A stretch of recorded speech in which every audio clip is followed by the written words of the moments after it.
Šįkart pasinersime į vieną iš pačių įspūdingiausių mitologijos momentus – pieno vandenyno plakimą.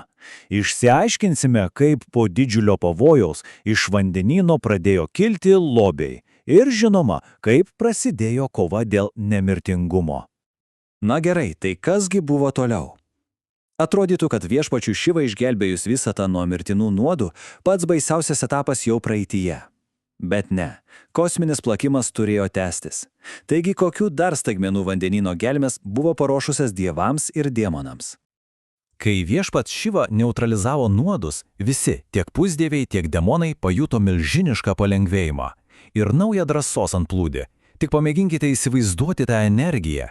Šie amžini priešininkai, nors ir kovojantis dėl to paties tikslo, su dviguba jėga vėl kibo į darbą. Dabar jie buvo tikri, jų pastangos pagaliau duos vaisių. Ir žinote ką? Jų pastangos tikrai nenuėjo veltui. Vandenynas tarsi atsidėkodamas už ištvermę, vietoj nuodų pradėjo dovanoti tiesiog neįtikėtinus lobius. Prasidėjo tikras stebuklų paradas. Ir štai, pirmoji iš vandeno išnyro surabi karvė, gausos ir šventumo simbolis. Ja iškart priglaudė didieji išminčiai. Kodėl būtent jie? Ogi todėl, kad iš jos pieno gaminamas lydytas sviestas arba gy buvo tiesiog gyvybiškai svarbus šventiems aukojimo ritualams. Tai buvo ne šiaip stebuklas, o įrankis palaikyti visatos tvarką. Iškart po karvės pasirodė sniego baltumo tiesiog akinančiai gražus ir greitas arklis vardu Utskai Šrava. Bet šį kartą lobis atiteko ne dievams, jį savo pareikalavo pats demonų lyderis, galingasis Bali Maharadža. Ir tai buvo labai aiškus ženklas, kova dėl vandenyno dovanų bus tikrai atkakli, įtampa ėmė augti. Po arklio iš gelmių iškilo Airavata ir kiti didingi drambliai. Ir jie turėjo neįtikėtiną savybę, galėjo judėti absoliučiai bet kuria kryptimi be jokių suvaržymų. Tikras neribotos galios ir klestėjimo simbolis. Ir tada vandenynas atidavė akinančiai spindinti Kaustubha brangakmenį. Šis neįkainojamas lobis atiteko ne kam kitam, o pačiam viešpačiui Višnu.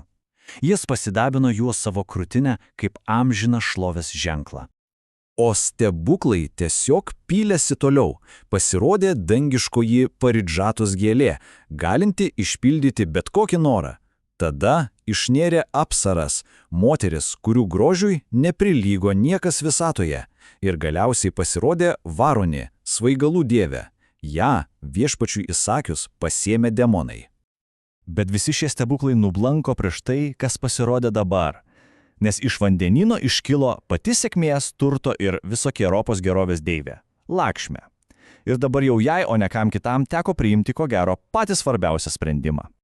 Įsivaizduokite tą momentą. Visi sulaikė kvapą. Aplink stovėjo patys galingiausi visatos sutvėrimai – dievai, demonai, išminčiai. Ir kiekvienas iš jų, be jokios abejonės, troško sėkmės deivės palankumo. Tai kągi ji pasirinks savo amžinuoju partneriu. Ir jos pasirinkimas buvo tvirtas ir aiškus, iš visų susirinkusiųjų Lakšmė pasirinko viešpatį Višnu, kosminės tvarkos palaikytoją, o jis suteikė jai amžiną vietą ant savo krūtinės. Tai be galo svarbus momentas, atskleidžiantis gilią tiesą. Tikroji sėkmė ir gerovė visada yra ten, kur viešpatauja dieviškoji tvarka. Na ir šis pasirinkimas, žinoma, sukėlė labai skirtingas reakcijas. Pusdieviai ir kiti dangiškiai gyventojai tiesiog švytėjo iš džiaugsmo matydami šią dievišką sąjungą. Tuo tarpu demonai, kuriuos sėkmės dievė aplenkė, jautėsi visiškai sugniuždyti ir nusivylę. Atrodė, kad pats likimas nuo jų nusisuko. Nors sėkmė aiškiai buvo pusdievių pusėje, plakimas tęsėsi. Ir pagaliau, po visų šių lobių, iš vandenyno ėmė kilti tai, ko abi pusės troško labiau už viską. Pats nemirtingumo eleksyras. Iš vandenyno gelmių iškilo Danvantari, dalinė paties viešpaties Višnų inkarnacija. Jis buvo nepaprastai gražus, o jo rankose ąsotis, pilnas dieviškojo amrito nemirtingumo nektaro. Ir čia viskas staiga pasisuko visiškai netikėta linkme. Apimti nevaldomo godumo, demonai akimirksniu išplėšė ąsotį iš Danvantario rankų ir puolė bėgti. Bet užuot pasidalinti, Jie iškart ėmė žvėriškai kovoti tarpusavyje dėl to, kas gers pirmas. Pusdieviai, matydami, kaip jų viltis tiesiog slysta iš rankų, apimti visiškos nevilties, kreipėsi pagalbos į viešpatį Višnų. Taip, šaltiniai sako, kad pusdieviai buvo labai niūrūs ir rado prieglobstį pas viešpatį Višnų. Ir nesunku suprasti, kodėl. Visa jų sunkus darbas, visa ištvermė atrodė, kad viskas nuėjo perniek. Vienintelė likusi viltis – jų globėjo įsikišimas.